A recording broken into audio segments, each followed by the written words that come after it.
جب انسان دنیا سے رخصت ہو کر قبر میں پہنچا، فرشتوں نے 3 سوال کیے۔ ان تینوں سوالوں کے جواب اگر بندے نے دے دیے تو اس سے بعد کہا جاتا ہے کہ جنت کا لباس لایا جائے، جنت کا بستر لایا جائے، جنت کی کھڑکی کھول دی جائے، اور اس سے کہا جاتا ہے نوم کنوم العروس، نئی نویلی دلہن کی طرح سو جا۔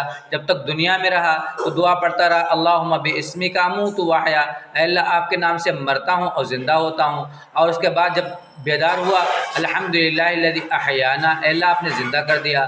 معاملہ کچھ سمجھ میں نہیں آتا کہ جہاں موت کا تذکرہ وہاں سونے کا تذکرہ، جہاں زندگی کا تذکرہ وہاں موت کا تذکرہ۔ الفاظ نبوت ہیں، پیارے آقا رحمت للعالمین حضرت محمد مصطفیٰ صلی اللہ علیہ وسلم کا قول ہے، کوئی معمولی بات تو نہیں۔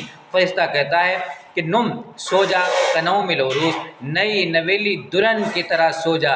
اب دلہن سے تشبیہ دی، آخر الفاظ نبوت ہے۔ فرشتہ کہتا ہے نوم کنوم العروس، نئی نویلی دلہن کی طرح سو جا۔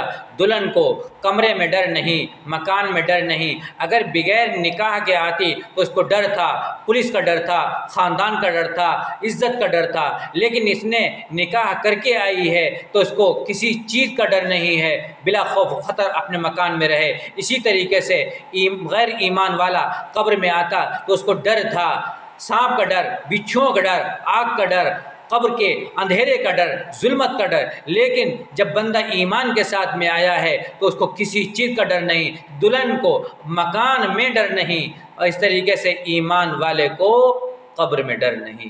نوم سو جا کنوم العروس، نئی نویلی دلہن کی طرح سو جا۔